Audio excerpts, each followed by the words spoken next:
Fala aí galera, eu sou o Felipe Santos do canal Futebol de Botão. Voltamos aqui para a série Copa do Mundo aqui no canal. Mas antes disso, deixa o like de vocês, se inscreva no canal, ative o sininho de notificações, compartilhe os vídeos aí nas suas redes sociais. E vamos que vamos para a Copa do Mundo FIFA de 1958. É a primeira Copa do Mundo em que o Brasil foi campeão mundial, que o Brasil se sagrou campeão mundial com aquele timaço de Zagallo, Vavá, Didi, Pelé e Garrincha. Era um timaço. Eu falei alguns dos nomes que o Brasil tinha para essa Copa do Mundo, lembrando que Pelé e Garrincha saíram do banco para decidir a Copa pra gente, né? Os dois maiores, na minha opinião, de todos os tempos, falando de jogadores mundiais, sobre Pelé e Garrincha, para ser mais exato. A Copa do Mundo de 58 ela foi a sexta edição da Copa do Mundo FIFA de futebol, que ocorreu entre 10 de junho até o dia 29 de junho de 1958. O evento foi sediado na Suécia. Também vou falar um pouquinho da Suécia aqui, que foi a vice-campeã mundial dessa Copa do Mundo, tendo partidas realizadas nas cidades de Boras, Eskilstuna, Estocolmo, Gotemburgo, Halmstad e Helsingborg, Malmo, Norrköping, Örebro, Sandviken, Solna, Uddevalla e Västerås. Perdão se eu falei algum nome de cidade errado, porém não é o meu forte a linguagem sueca, obviamente, né? 16 seleções nacionais foram qualificadas para participar dessa edição do campeonato, sendo 12 delas europeias, como Suécia, Alemanha Ocidental, Áustria, França, Tchecoslováquia, Hungria, União Soviética, Iugoslávia, Inglaterra, Irlanda do Norte, Escócia e País de Gales. 4 americanas: Brasil, Argentina, Paraguai e México. Americanas que eu digo entre América do Sul, América do Norte e Central, tá? As eliminatórias foram da seguinte forma: as seleções da Irlanda do Norte, País de Gales e União Soviética, assim era conhecida à época a seleção da União Soviética, que depois o histórico ficou para a Rússia, no caso, faziam sua primeira participação na competição. A Copa desse ano contava com equipes razoavelmente favoritas, e a Alemanha Ocidental vinha para a Copa com uma seleção quase igual àquela campeã de 54, ou seja, a base de 54 estava em 58, porém 4 anos mais velha, né? A Hungria, que havia brilhado na Copa passada, perdeu grande parte de seus jogadores devido à Revolução Húngara de 56, vindo com uma equipe mais fraca, bem mais fraca. E a União Soviética, que era cotada como uma das favoritas pelo fato de ter vencido as Olimpíadas de 56. No início do ano, a Inglaterra, que tinha uma equipe forte, sofreu uma grande perda com o desastre aéreo de Munique. Foi o primeiro grande desastre aéreo de uma seleção ou de um time de futebol, no caso. O marcador mais marcante na Copa foi o jogador francês Just Fontaine, que apenas nessa edição marcou 13 gols, tornando-se o maior goleador de uma única edição em todas as Copas. Esta Copa do Mundo viu a inscrição e classificação da União Soviética pela primeira vez, e a classificação de todas as nações constituintes do Reino Unido: Inglaterra, Escócia, País de Gales e Irlanda do Norte, com os norte-irlandeses ainda conseguindo a façanha de eliminar a Itália, bicampeã mundial em 34 e 38, pela primeira vez na história da competição. Além das eliminatórias europeias, o País de Gales, que terminou em segundo atrás da Tchecoslováquia, jogou uma repescagem contra Israel, depois que os israelenses venceram seu grupo sem precisar jogar devido às desistências de Turquia, Indonésia e Sudão. A FIFA determinou que nenhuma equipe se classificaria para a Copa sem jogar pelo menos uma partida, pois muitos times se classificaram em Copas anteriores só por causa da desistência de outros. Gales venceu a repescagem e se classificou. Na América do Sul, a surpresa foi a eliminação do Uruguai, bicampeão em 30 e 50 e semifinalista em 54, que foi eliminado pelo Paraguai após sofrer uma goleada em Assunção por 5-0 com 3 gols de Amarídia. Em 8 de fevereiro de 58, Lennart Hilland e Sven Jern apresentaram os resultados do sorteio, onde as equipes classificadas foram divididas em 4 grupos. E a competição, o formato dessa competição era de 4 grupos de 4 equipes, mas desta vez todos enfrentavam todos pelo menos uma vez, e se houvesse empate em número de pontos para o terceiro colocado, teria um jogo de desempate do qual o vencedor seguiria adiante. Se o desempate ficasse empatado, então a regra do saldo de gols dos jogos do grupo seria utilizada para determinar o classificado. Se ainda assim persistisse a igualdade, haveria sorteio. Se os dois primeiros colocados da chave terminassem empatados, o saldo de gols seria utilizado para definir o primeiro e o segundo. Este regulamento não havia sido concluído até o início da competição e continuou sendo debatido no meio do campeonato, né? Favoritos. Tomando por base o torneio anterior disputado na Suíça em 54, a campeã Alemanha Ocidental era favorita, mas perdera 7 jogos amistosos em 10 disputados. Embora tivesse renovado a equipe com os novatos Uwe Seeler e Karl-Heinz Schnellinger, eu não sei como é que se pronuncia esse nome, desculpem. A equipe base era praticamente a mesma que havia derrotado a Hungria na final de Berna, contando com seu capitão Fritz Walter, na época com 38 anos, em fim de carreira. A Hungria vinha forte, desde que fora derrotada na final de 54, mas a Revolução Húngara, ocorrida em 56, onde os tanques soviéticos dominaram Budapeste, fizeram com que seus principais jogadores, Ferenc Puskás, Sándor Kocsis e Zoltán Csizbor, fugissem do país e se refugiassem em clubes da Espanha. Com isso, a Hungria iria perder para a Suécia com uma equipe que perdera seu brilho e contava com uma mistura de remanescentes de 54 como Gyula Grossis, Laszlo Budai e Josef Boskic, e novatos não testados em competições internacionais como Fenerbahçe, Karol Sándor e Ferenc Soska e Lajos Tishi. A União Soviética era uma das grandes favoritas, visto que em 56 ganhara a medalha de ouro no torneio de futebol nos Jogos Olímpicos de Melbourne e contara com toda a base que ganhara aquele torneio. Por sediar o torneio, a Suécia era a grande favorita e contava com atletas experientes que jogavam na Série A italiana, como Nils Lindholm, Agnes Sismonson, Gunnar Gren e Kurt Hagen. A Inglaterra tinha um bom time, mas veio enfraquecido, pois 6 meses antes do torneio perdera Duncan Edwards, Tommy Taylor e Roger Byrne num desastre de avião em Munique. Os jogadores eram do Manchester United, equipe tricampeã inglesa e que era a base da seleção nacional. Com isso, tiveram que refazer os planos para o Mundial, convocando jogadores que em 1950, como o veterano Tom Finney. Em entrevista ao jornal O Globo em 24 de março de 58, o técnico Otto Glória deixou suas impressões. Abre aspas para o que ele disse: "Assisti às exibições de quase todos os selecionados. Muitos estão em condições de chegar às finais. Além do Brasil e da Argentina, aponto como os melhores os húngaros e ingleses, sem esquecer a Irlanda do Norte, que possui um futebol objetivo e sobretudo desconhecido. Os russos não chegarão às semifinais." Já Oswaldo Brandão, que antecedeu Vicente Feola no comando do Brasil, expressou otimismo. Abre aspas: "Acredito que o Brasil poderá conquistar a Taça do Mundo. Feola tem competência e tempo para realizar melhor trabalho. Tive apenas 8 dias para orientar os Scratch. Completo sem medo de errar. Afirmo que Feola pode e deve organizar uma seleção vários furos superior à minha. A fase de bons jogadores que atravessamos superará as dificuldades." Fecha aspas. Brandão demonstrou preocupação com a ausência de Júlio Botelho. Abre aspas novamente. "Ele é soberano na posição e afirmou", fecha aspas, e afirmou torcer para que a Argentina também pudesse contar com Antônio Angelillo, Humberto Macho e Omar Sivori, que, abre aspas novamente, "fortaleceria o bloco sul-americano", fecha aspas, sendo possível até mesmo uma final entre os dois vizinhos. A transmissão e cobertura dessa Copa do Mundo, depois do sucesso de transmitir a Copa anterior de 54, nesse torneio também foi televisionado. O que possibilitou a transmissão da Copa foi o lançamento do satélite Sputnik 3 pelos soviéticos. Há um adentro aqui sobre isso, tá?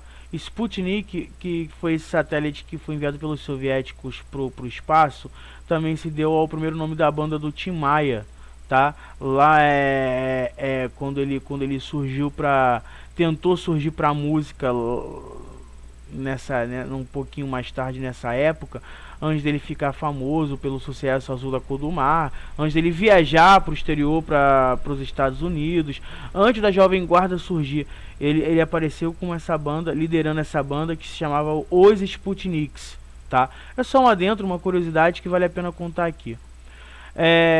E no caso, o satélite Sputnik 3, que foi lançado pelos soviéticos, esse fato aconteceu em maio de 1958.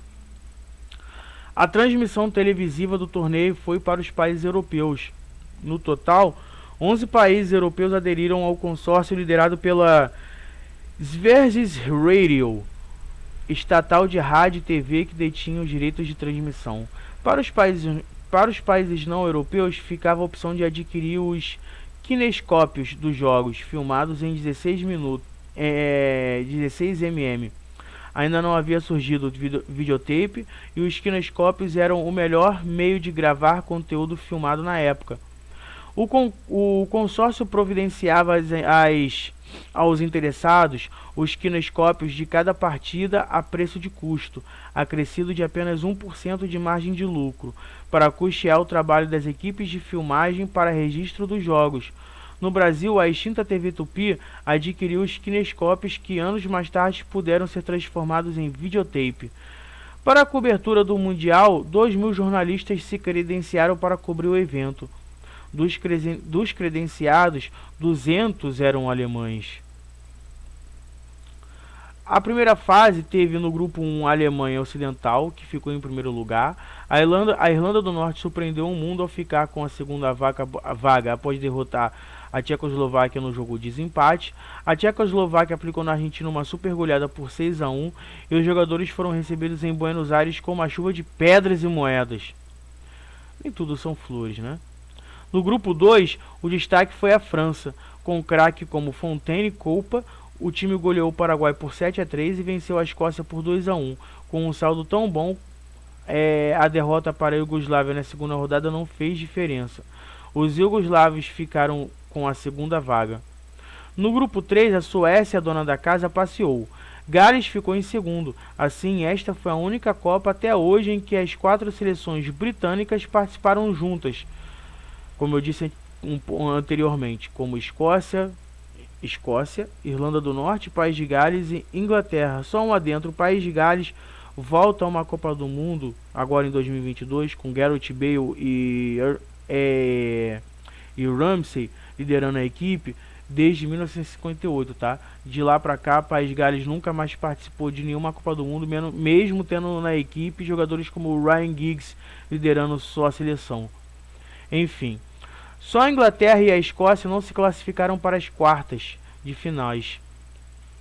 No grupo 4, Brasil, Inglaterra, Áustria e União Soviética decidiram 2 vagas. O Brasil estreou bem com 3-0 na Áustria. Após um empate em 0-0 contra o time da Inglaterra, o primeiro da história das Copas, houve rumores de que os jogadores se reuniram com o treinador, Vicente Feola, e pediram a entrada de Mané, Garrincha e Pelé no time. Fato desmentido em diversas entrevistas e na biografia de Garrincha escrita por Rui Castro. O real motivo foi que a comissão técnica poupou Garrincha do segundo jogo contra a Inglaterra, pois o zagueiro Slater entrava pesado nos adversários e Pelé estava se tratando de um machucado. Mas o fato é que o Brasil venceu a União Soviética por 2-0 com 2 gols de Vavá e grande atuação de Garrincha contra seu marcador. A União Soviética ficou com a outra vaga ao vencer a Inglaterra por 1-0 no jogo desempate. Na segunda fase, nas quartas, o Brasil enfrentou a forte defesa do País de Gales. Nessa partida, Pelé brilhou. Ele aplicou um drible curtíssimo em seu marcador, no caso ele deu um chapéu, e girou de primeira para marcar o único gol do jogo. Foi um golaço, tem na internet esse gol, um dos maiores gols de todos os tempos de Copa do Mundo, para mim, na minha visão, foi esse do Pelé contra País de Gales. E a França encarou a Irlanda do Norte em partida de grande atuação de Just Fontaine, que marcou 2 dos 4 gols da vitória dos Blues. por 4-0. Helmut Hahn marcou o único gol da partida entre alemães e iugoslavos, colocando os germânicos na semifinal. Os donos da casa bateram os soviéticos por 2-0. Na semifinal, a Suécia continuou sua escalada ao derrotar a Alemanha Ocidental por 3-1 no jogo conturbado, onde os megafones do estádio engrossavam o coro da torcida. Provocações aprendidas pelos suecos no futebol italiano fizeram com que o alemão Ernst Juskowiak fizesse uma falta violenta e fosse expulso. O capitão alemão Fritz Walter sofreu uma contusão que encerraria sua carreira após uma falta. E como substituições só puderam ser feitas após a Copa de 70, o time alemão ficou com 2 jogadores a menos. Na outra partida, um grande duelo. A melhor defesa, que era do Brasil, contra o melhor ataque, que era da França até então, o Brasil faz uma exibição brilhante, com Pelé, Garrincha, Vavá e Didi em um grande dia. Com apenas 1 minuto e meio do jogo, o Brasil saiu na frente com gol de Vavá.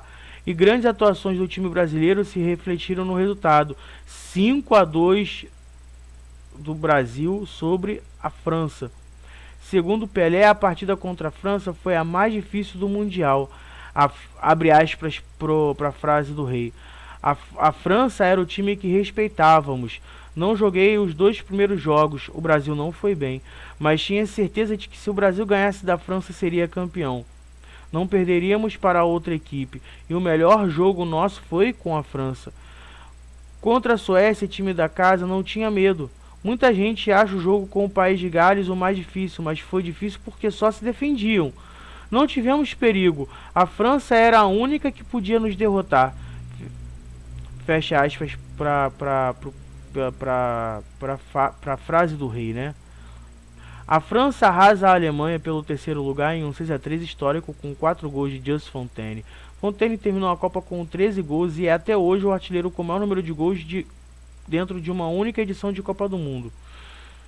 Bom, a final ia ser disputada entre Brasil e França no estádio Hassunda, em frente a um público de 50 mil pessoas. O Brasil perde o sorteio e joga de azul, pois ambos os times tinham o uniforme número 1 em amarelo. Nós vamos vencer, vamos jogar com a cor do manto de Nossa Senhora Aparecida. Isso foi uma frase do dirigente da delegação brasileira, Paulo Machado de Carvalho.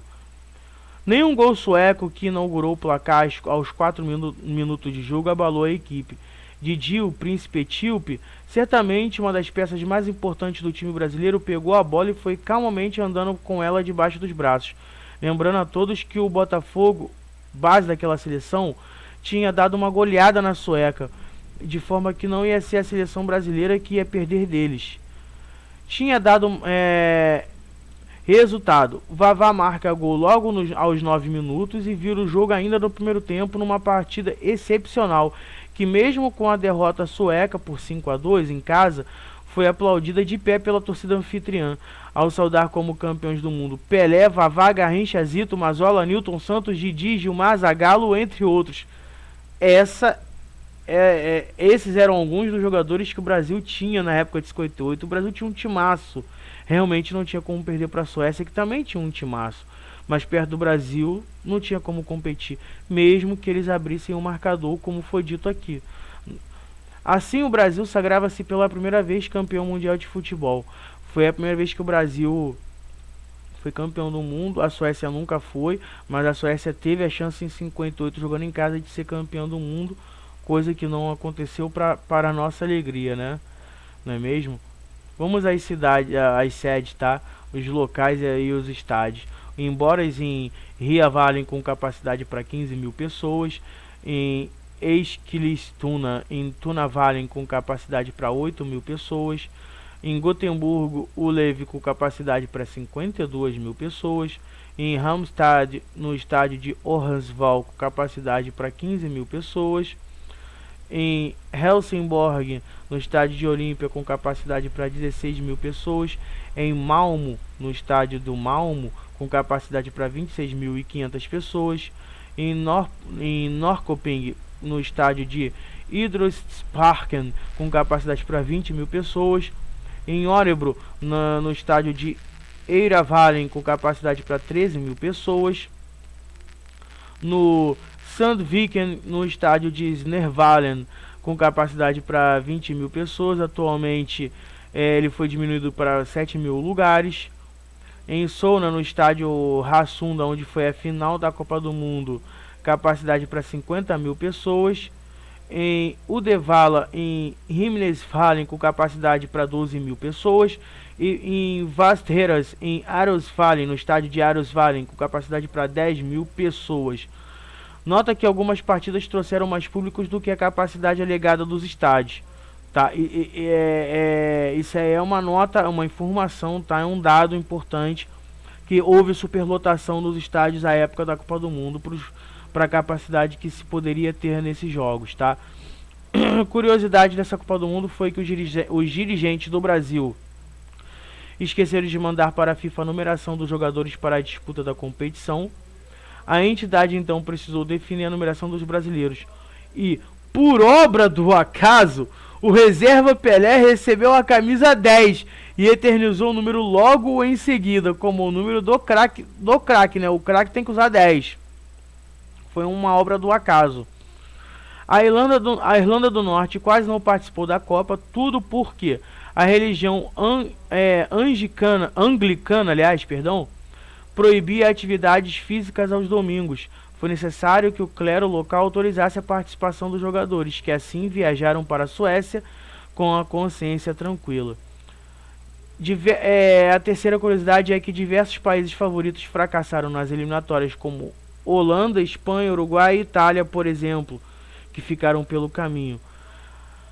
A quarta curiosidade é que a Copa de 58 foi a única que teve a presença de todas as seleções do Reino Unido, já dito isso aqui, como Inglaterra, País de Gales, Escócia e Irlanda do Norte. O gol número 500 da história das Copas foi marcado pelo escocês Robert Collins aos 29 minutos do segundo tempo do jogo entre sua seleção e o Paraguai. A partida terminou com a vitória dos paraguaios por 3-2, apesar da marca histórica. A Escócia foi mal e deixou a Copa em 14º lugar. Após 3 minutos do início do jogo contra a União Soviética, o Brasil vencia por 1-0 e já havia chutado 2 bolas na trave, ambas após belas jogadas de Garrincha. Primeiro deixou um rival no chão com sua ginga e chutou forte, depois driblou 2 e tocou para Pelé acertar a trave. Outra curiosidade: após o primeiro empate sem gols da história das Copas entre Brasil e Inglaterra na primeira fase, os jogadores ficaram sem saber o que fazer em campo. Alguns acharam que o árbitro iria levar o jogo para a prorrogação. E a última curiosidade é que Pelé se tornou o mais jovem jogador a marcar um gol na Copa do Mundo quando balançou a rede na partida contra País de Gales, e ele tinha 17 anos e 239 dias. Pelé também é o mais jovem jogador a ser campeão do mundo com 17 anos.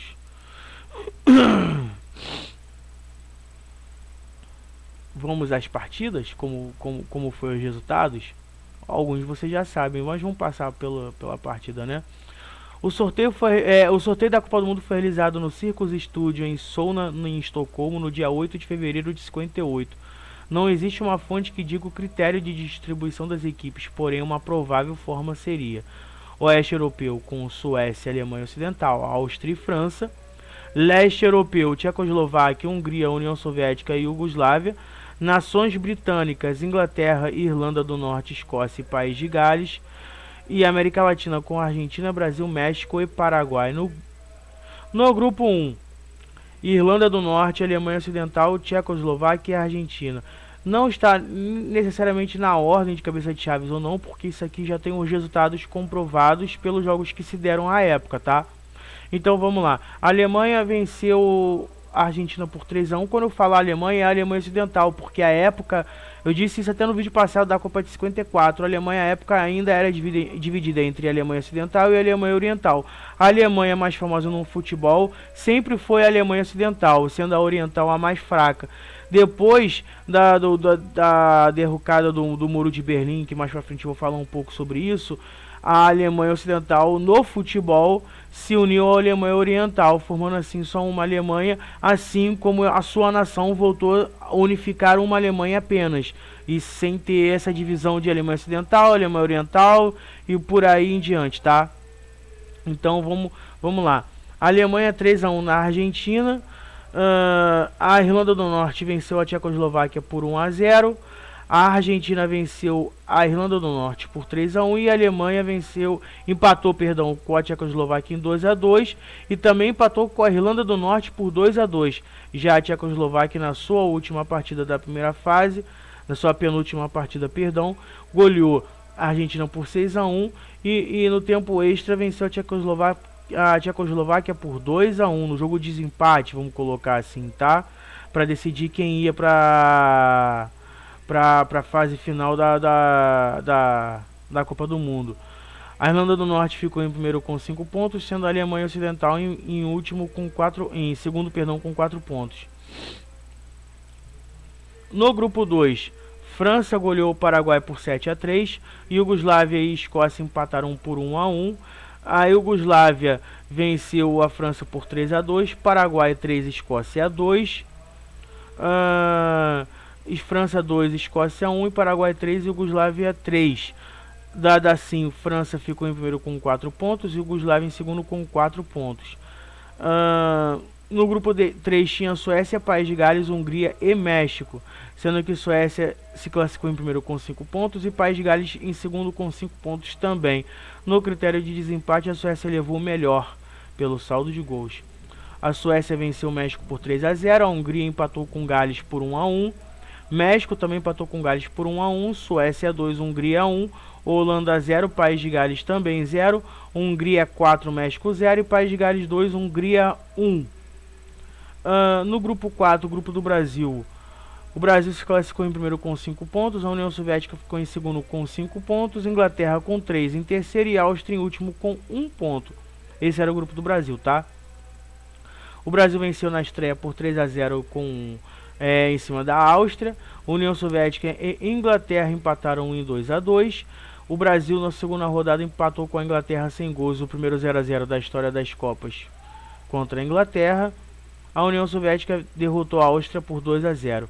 A Inglaterra empatou com a Áustria por 2-2. O Brasil venceu a União Soviética por 2-0 e na partida de desempate a União Soviética venceu os ingleses por 1-0, se classificando em segundo do grupo.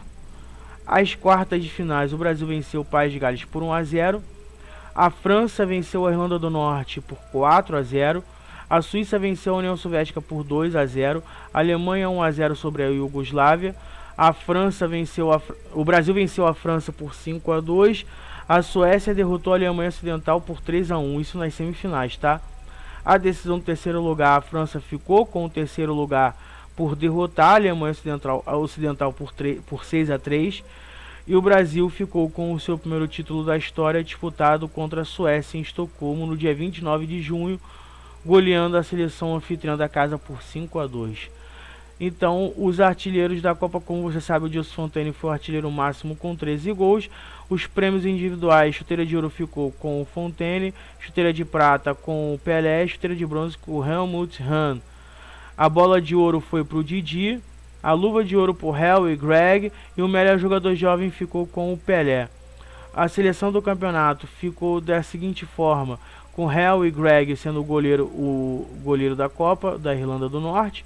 Os defensores todos brasileiros, Nilton Santos, Bellini e Djalma Santos. Bellini, que era o capitão da seleção brasileira à época. Meias, o norte-irlandês Danny Bledflower, Didi brasileiro, Gunnar Green sueco e o francês Raymond Kopa formaram os meio-campistas da seleção da Copa, e no ataque o francês Gilson Fontaine e os brasileiros Pelé e Garrincha. O Brasil foi o campeão, sendo o seu primeiro título na Copa do Mundo. Então é isso aí, espero que vocês tenham gostado das informações, das curiosidades aqui. O vídeo já ficou bastante longo, com 29 minutos. E eu vou ficando por aqui com essa Copa do Mundo maravilhosa, que foi a Copa de 58, jogada na Suécia. Não esqueçam da sua inscrição, de ativarem o sininho de notificações e deixarem o seu like aí. Valeu, galera! Eu sou o Felipe Santos, do canal Futebol de Botão. Vou ficando por aqui com esse maravilhoso vídeo. Valeu, até mais e fui!